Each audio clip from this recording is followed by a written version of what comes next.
Hello, everyone, and welcome to Vegan Business Talk.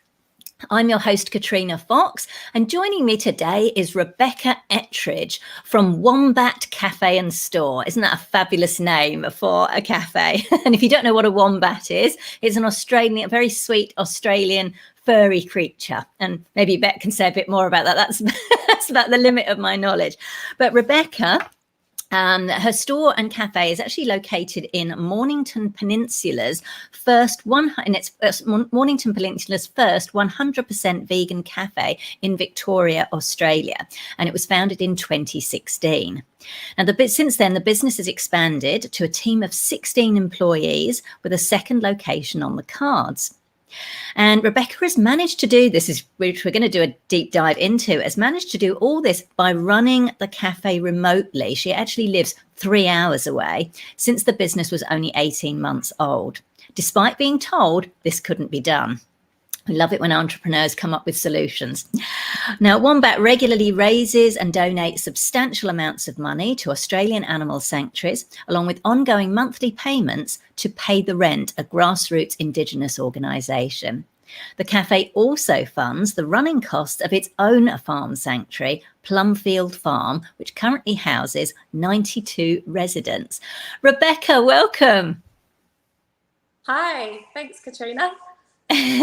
Great to have you here today. And I know Beck and I met a few years ago, actually, when I think you'd not long started Wombat Cafe. I think we met at a workshop I was presenting. So it's great to see Wombat go from strength to strength. So first of all, kick us off with why you started it and why particularly in the location, because, it's not like a metro area, very vegan friendly, like Melbourne, for example. It's kind of out in the sticks a bit. So tell us a bit about why you started it and why in the location. The location was 100 metres away from our house. So it was an empty shop that we passed every day when we were walking the dogs in the park. And I kept thinking, I wish somebody would open a great cafe there with soy milk so we could get a soy latte. And it stayed empty. And the little thought just kept ticking over that maybe it would be me that had to open up a cafe. And I'd also taken on a rescue lamb and wanted to have more of an impact. It wasn't enough for me just to be vegan. I wanted to show people how easy it was to make kinder choices with the food that they were eating. Amazing. It's wonderful. And what were you doing, just out of curiosity, what were you doing professionally before this? Like, did you have experience in running cafes or in the hospitality industry at all? I did have a long history of hospitality, in and out, working for different places. I'd been managing a vineyard. And I actually opened up Wild Yam health food store and cafe in Mordialloc, which is a vegan, I think they only have vegan food now. And that was about 12, 14 years ago. And then just prior to the cafe, I'd been running my own bed and breakfast properties. Okay, so you had some experience, but it's interesting that you decided to open it in that particular area. So did you, and I get that, you wanted somewhere for you could enjoy, have your coffee with some soy milk, etc. But did you do any kind of, did you just kind of go, right, I'm just going to do this and make it work? And, or did you do any research as to, how would this be a success? Because it's quite risky. I mean, it's risky anyway to open any kind of business, but, particularly in an area that's perhaps not known for being vegan or plant-based. It definitely was a big risk. My business plan consisted of, I have enough savings that I can keep this cafe running for a couple of years. And if it's a complete flop, that's it. It really was about convenience. I didn't think about any other areas. It was close to home. And I really had that gut instinct that build it and they will come. And it was never targeted as a vegan only cafe. I just wanted to make a cafe that appealed to everybody that just happened to be vegan. Amazing, amazing. Well, sometimes you just got to go with your gut. So I appreciate you sharing that. So in terms of who are your customers then at the moment, would you say they're mostly vegan or vegetarian or flexitarian? Like just anecdotally, I'm sure you don't need to say exactly, but who would you say are your kind of main clientele?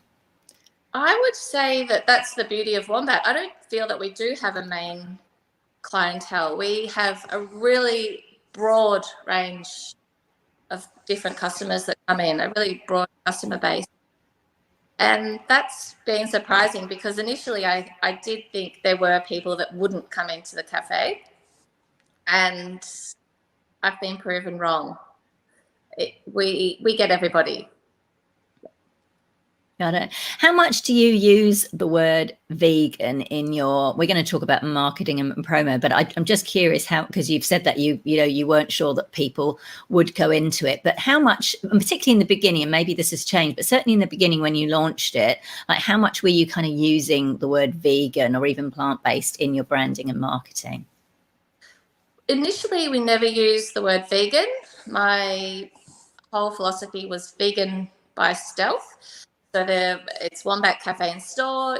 There was no vegan branding within the cafe, and we've kind of moved a little bit away from that.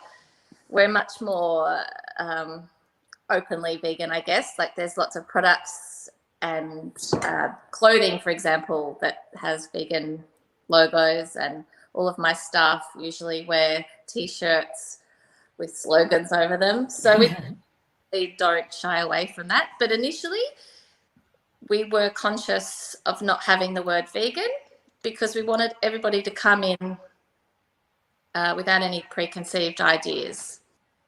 Nice. That makes sense because you started, as you said, in 2016. And although, veganism, it started to become, a bit more demystified in the media around about 2014. So that's understandable. 2016, it was still kind of, people were still sort of getting used to it. Whereas now it's almost like a selling point, if you like. So it's interesting that changed over that time. So what were some of your challenges when you were first starting out launching the cafe?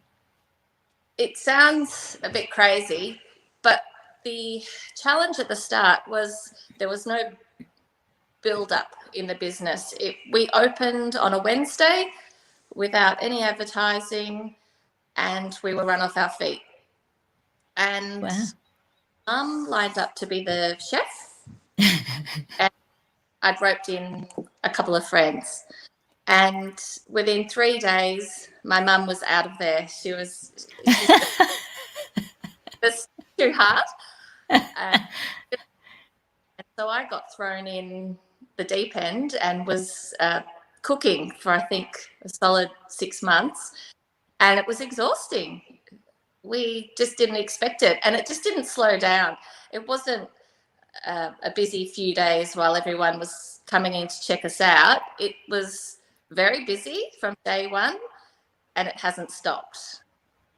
Amazing. Why do you think that is? I mean, that's a good problem. Like when I said, well, what are your challenges? I mean, that's a good problem to have, isn't it? It's a high quality problem. Why do you think that is? I think we just hit it. We just got it right. There was nothing really in the strip. There was a bike shop that had opened, a little milk bar, and a very small cafe.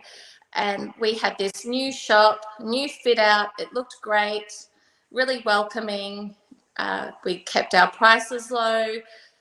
We had a great menu. It was all sort of comfort food and great staff who were really motivated to be there and friendly. And we just really quickly built this very loyal following. Amazing. That's really, you obviously hit on gold there. So it's interesting you say that you kind of took off when people really loved it and they loved the menu. So in terms of, did you start it out purely as a cafe and then kind of added the store stuff like the products, that you do as well? Or did that come later? We opened up with retail products. Obviously, over time, we've increase that substantially, but that was always the plan from the get-go, to have the retail as well. just as add-on sales, point of interest for people coming in to have a look. And just personally, like, I knew that the vegan market was exploding, and I love looking at all the new products and trying them myself and keeping it interesting for customers. So they come in and there's always something new on the shelves. Yeah. And what are the challenges of that? Because that's an interesting one, because like if running a cafe is kind of a business in and of itself, running, you know, a retail store is like a business in and of itself. And you're kind of doing both right from the get-go. So that, were there any kind of challenges there, like just in terms of managing both sides of that? Not really. We've kept it very simple. I'm not very good at going into the nitty-gritty of sales. Like, I probably couldn't give you an accurate figure of exactly the percentage of retail that we sell each week. I just look on the shelves, there's gaps, I place orders. It's pretty organic and non-structured. We don't have a whole lot of procedures. We just get in products that we like, that we feel are a good fit for our business, and that seems to be working. And can people buy with the retail products? Can people buy online, or are all your customers kind of local that live in the area? All of our customers, actually, no, they're not all local. We have a really strong, loyal customer base, but we also have customers that travel from the other side of the city to come down. But we don't do any online sales. None at all, not even for the retail products? No.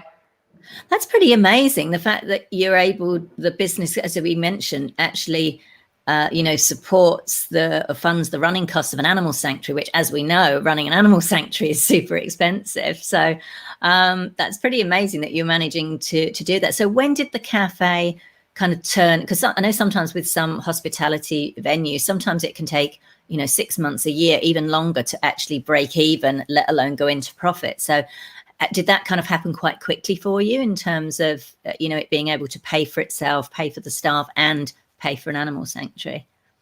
It did happen quite quickly. I think probably one of the big differences with us compared to a lot of businesses starting out is it was self-funded. So we didn't have a lot of expenses, say, paying for equipment and loans at the start. So that came from your savings initially. You invested that yourself, right? Yeah. So the staff were paid from day one. I paid myself from day one, and the cafe has been self-sufficient from day one. Wow, you must have a very loyal customer, but like particularly because it's amazing. Like, you know, you're not in a metropolitan area, or you've got no online sales, and you managed to be in profit. There must be a secret sauce here that I don't know if I'm missing something, but I feel like there's something, and I know people listening or watching are going to be thinking, oh, there's got to be something. Like what was it? Especially like you say, you even launched with no advertising and marketing. That's right. To be honest, sometimes, well, a lot of the times, I'm still pinching myself. I can't believe it. And probably, like, we're nearly 5 years down the track. I'm relaxing slightly, but literally every day I used to think, today's the day it's going to fall apart. Because it's really amazed me, to be honest. That has got a lot busier too in the last 5 years. So what was a very quiet shopping strip is now absolutely thriving. The mountain biking across the road has taken off, so that's definitely had an impact. Amazing. So you haven't had any competitors pop up then, like kind of nearby? Because you would think that, you know, somebody sees a thriving cafe, they might be kind of like, oh, you know, we'll open something, you know, not too far away. So how has that kind of played out? We have got a new cafe next door now, and there's definitely other vegan cafes that have popped up on the peninsula now, which is really good. We've got one 100% vegan cafe in Rye, Hunter, and those girls opened up, I think, about 12 months after us. So that was exciting. And there's definitely plenty of competition cafe-wise in Dramana, and we are off the main strip, but I've never been afraid of competition. I like that. It's a big enough pie for everybody, I guess. Literally, in this case, enough vegan pie.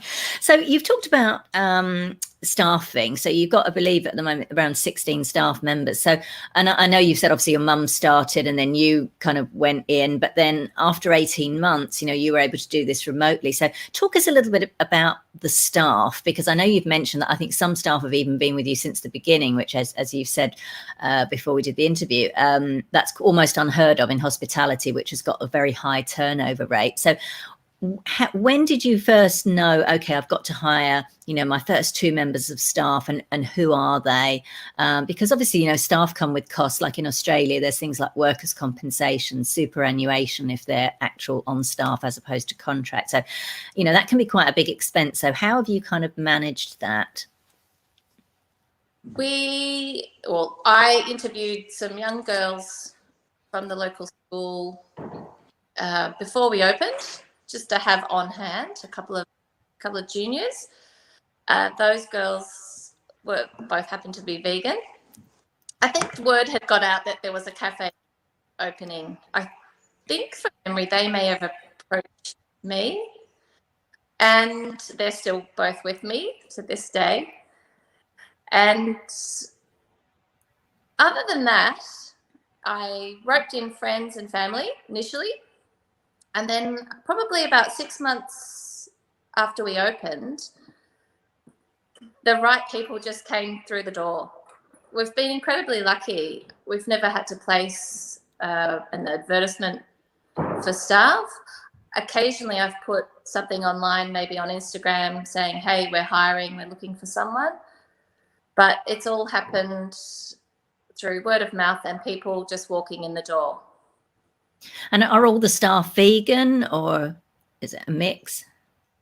At the moment, I think everyone's vegan. We may have 1 or 2 vegetarians.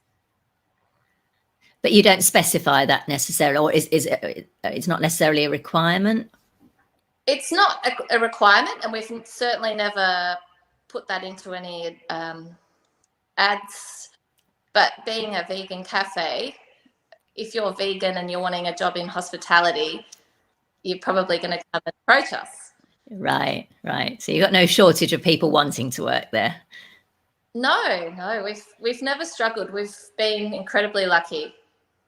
Got it. So talk us a bit about how you've managed to run the business remotely, even though you said you had people telling you it couldn't be done. How did you make that work? So after 18 months, you live 3 hours away. So if somebody calls in sick or can't go in, it's not like you could, you know, you're around the corner, you can just come around and fill in, which is, I guess, what can happen with some owners. So how have you made that work? I've got an incredible manager who's also called Beck, who's been with me almost since day one. I think Beck started 4 or 5 months after we started. And she takes care of everything. And also technology is amazing. You know, we can be in touch on a day-to-day basis. We can organise basically anything via messenger or a phone call. But definitely having staff that I could trust has made it possible. It was a bit of a leap of faith. I had friends and other business owners saying, you know, you can't possibly leave your business completely in the hands of staff. You need to install cameras. How are you going to know they're not going to be stealing from you? All those kind of things. But Wombat is not a typical business. There's really strong ethics behind it. And my team and I were all on the same page. We are working to create impact and help animals. It's not about making a ton of money to buy a new car. So it's got a really different meaning behind it, I think, and that really impacts the day-to-day running of the business. But what happens there? So you've got a manager, but what happens if suddenly either, you know, I don't know, she left very quickly or was sick? Like, what's your backup plan? The beauty of Wombat is, even though we've got a big team, and Beck's amazing at steering the ship, all of those, well, I'd say 9 out of 10 of my staff could run the cafe standing on their heads. Like, everybody's got all of the skills. There's no limits. Like, there's not 2 people that are only allowed to manage the till, for example. Everybody knows how to cash up. Everybody knows the procedures, how to order. So amazing. I feel that we have a handful, more than one person that could keep the business running. That's really useful. That's really quite smart to kind of make sure, everybody is, majority of staff are trained and able to do that. That makes a lot of sense, rather than just putting them in the box of this is only what you do. So that's interesting. Interesting. I don't know if there's many businesses that do that. And you also mentioned I think you're quite different in terms of menu planning. Can you talk a little bit about that? Our menu planning, initially, I just wrote down a list, I think a few days before we opened, and I just thought of all of the things that I liked eating that were really simple, that everyone would enjoy, that were really sort of appealing to a wide audience.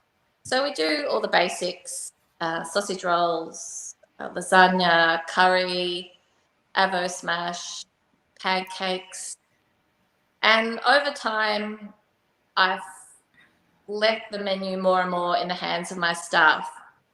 So it's pretty much guided by what they decide now. Wow. And do you liaise, like, is that kind of based on what they think will work, or is there any kind of like something in place where you get feedback from customers about what they might like to see on the menu or anything like that?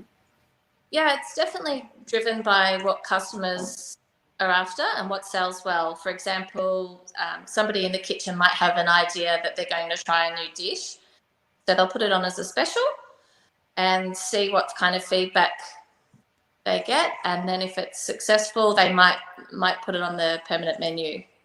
Nice. I love it. So COVID obviously been a big impact, and really interesting to find out with your business, because obviously, being in Victoria, which I know has kind of been into, various lockdowns, and you don't sell online, how has that impacted your business? Initially, it was really scary, that first lockdown where it was all unknown. We actually closed for 6 completely. 6 weeks? 6 weeks. Wow. Yeah, it was a bit scary. So we actually, had to pack up everything, empty the shop. And what we ended up doing was turning it into a positive. So while we were shut... Hang on, just before you say that, why did you have to pack everything up and empty the shop?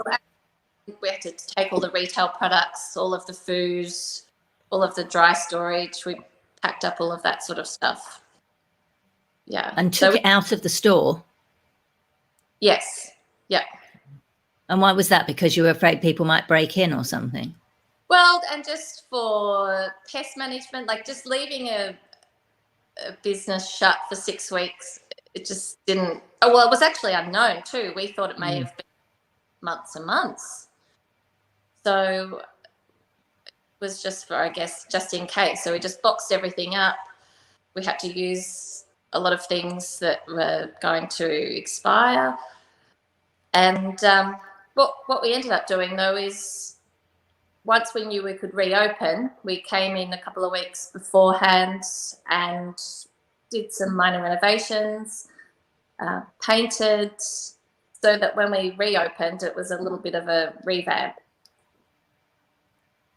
And when you reopen, because obviously even when you reopen, I think people couldn't immediately go and sit in and eat. So did you implement a takeaway service, or did you already have a takeaway service, like where people come and order and then pick it up and take it away?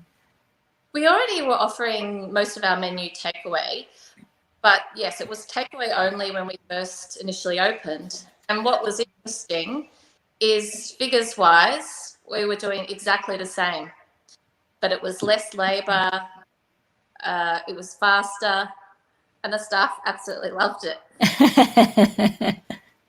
Oh, that's amazing. do seated service again because it was so much easier for them.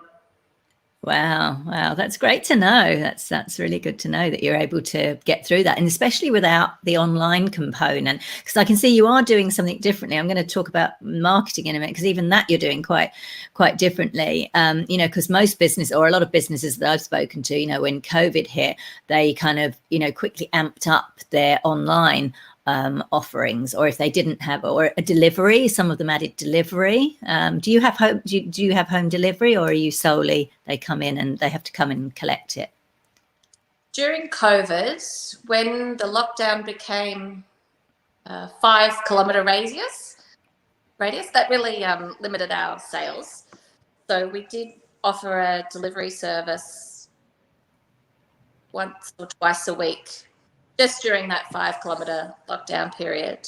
Oh, okay. And did you do that yourself, like with your own like vans or delivery driver, or did you use like a service like Uber or Deliveroo or anything like that? We did that ourselves, and it was just our staff that managed that. Right. But it's not something you do on a permanent basis. It was just for a particular time during the lockdown. Okay. Got it. So in terms of the marketing, what worked for you initially, and what's working right now? Marketing. We have done no marketing. We opened a Facebook page a couple of months prior to opening, just so we could let mainly the locals know that there was a cafe coming, and that created a little bit of a buzz. Other than Facebook and Instagram, we've never paid for any advertising or undertaken any advertising. We had a local newspaper come and do a write-up on us early on, and we've been featured in a couple of little editorials for Herald Sun, and when they're doing things on the Mornington Peninsula, but we've never actually done any paid advertising at all. Wow. And you don't even have and this is really interesting, not only do you not have a Facebook page anymore, I know you've got an Instagram, which we've got at the bottom. If you're watching, it's at the bottom of the screen, and we'll put a link to that in the show notes page for those listening to the audio. But you also don't have a website. And I was quite shocked when I realized you didn't actually have a website. I was like, wow. Tell us why. Why did you shut down Why, I can kind of probably get, but I'll let you explain. Why did you shut down the Facebook page, but why don't you have a website? I think initially I did think we would have a website. It was just, honestly, I was too busy in the cafe, and I'm not very tech savvy. And it was something that we never got around to. And because we were so busy, it didn't feel like it was something that we needed to. We weren't looking to generate extra sales. And I really liked the idea of a really old school community cafe that everyone knew about, and it was word of mouth. Yeah. And that's what I was, as you were talking, I was thinking that you literally are kind of running that local community-based old school, as you said, business, and it's working for you. So I think it's fascinating. I'm glad that we've, it's very rare that I have people on the show that have that, everybody's looking at online, because there's a whole thing with online, because online can be great because obviously it can expand your reach, but there's also a lot of tech involved, like you said, like the website. And as we had this morning, I'm going to laugh now, because as we were coming on, you were supposed to join from your laptop, and we were like, we've got to go live, and you had to quickly put your phone up, which is great. But as we know, technology can be tricky, it can be expensive, even just like maintaining a website, all the extra bells and whistles that you need. So I think it's really fantastic that you're running this successful local cafe that doesn't necessarily rely on websites and high tech stuff. So I think that's amazing. In terms of, you do have an Instagram though, so I mean, how successful is that, do you think? I don't know if you kind of monitor or anything, but how kind of successful do you think that is in bringing people into the cafe? I really like Instagram. I find it a lot more positive than Facebook. Facebook, we closed our Facebook page because it just felt like it was, especially over COVID, it felt like a spot where people were starting to get a bit niggly, and someone would get on there and say, I went in there and someone wasn't wearing their mask correctly. And it just felt like it was taking up a lot of time too. A lot of people would ask questions about opening hours, which were clearly visible. And it just didn't feel like we were getting anything valuable out of it. Instagram's great. It's really visual. An example of Instagram is we used to get some local jam donuts. And if we posted a photo of donuts on Insta, we would get people walking in within 20 minutes. Oh, I just saw donuts. Definitely a great tool for us. Nice. I love it. So finally, just to wrap up then, what lessons would you say you've learned? Because this was a risky venture for you. You went kind of with your gut. Like you said, your business plan was just kind of like, I think this is going to work. And you just went for it, which is great. So 5 years in, what lessons would you say you have learned from running the business, whether personally, professionally, or both? I think personally, it's given me a lot of confidence, this business. And also it's taught me to let go of control. I'm a bit of a control freak, actually. And I've had to delegate, and I've had to trust my staff and leave it in their hands. And also just trusting your gut, I think, and aligning your ethics with your business. I think if you do that, everything else just kind of falls into place, or it has for us. So when you say, because your staff essentially run the cafe, and obviously you pay them, but you pay yourself as well. So what do you do with your time? Like, how much time do you spend on the business? Like, what does that kind of look like, and what else are you doing? Well, I guess you've got the animal sanctuary. That's probably takes up a lot of time. I usually set aside Mondays as an admin day, so I do all of my payroll. So I still do all of my accounts myself and payroll, and I order all of the retail stock. Beck does a lot of the day-to-day, say fruit and veg and food supply ordering. And then most days there's some kind of contact. So there might be a message back and forward, hey, we need to order biopack packaging, or there might be questions about equipment, or just different bits and pieces. So it's always kind of on my mind. Well, a lot of the time it's on my mind, but there can be a few days where I'm completely busy with the farm and I forget that I have a cafe. I love that. Fantastic. So what's next? Yeah, you kind of intimated there might be a second location coming. Tell us about any kind of plans for the future for Wombat. I swing between wanting to have 10 wombats taking over the world and doing absolutely nothing because I'm so busy with other things. Here in the country, I've become really heavily involved in the local community, and I'm trying to think of what's the best use of my time, like how can I best advocate for animals? And there's other opportunities. For example, I'm talking with local farmers about moving away from sheep farming and maybe looking at growing oats, because the oat milk industry is exploding. Yeah. And trying to include healthy food choices in this region, which is severely lacking. So for me to do another cafe, there has to be a really clear why, and I'm just not sure at the moment. Well, you seem to have done very well by going with your gut, so I think you'll know whether or not it's right. But in the meantime, it's amazing success for Wombat. So really appreciate you sharing your journey, Beck. I think it's been quite inspiring, because I think often sometimes people think, oh, open a vegan cafe, you know, it's got to be in a busy area, you know, it's better to have it where there's other vegan places. Whereas I think, you know, you're a really great example of, and I think this is important as well, because look, I'm a city girl, so I you know, obviously I like having things that are convenient, but I think it's really important to have places like this that are, you know, in the local community for the local community, to introduce them to, you know, veganism and vegan eating and vegan products. So I really love what you're doing, and I hope that people will take a lot of inspiration from this. So thank you so much for joining me today. Thank you so much for talking with me and having me on the show.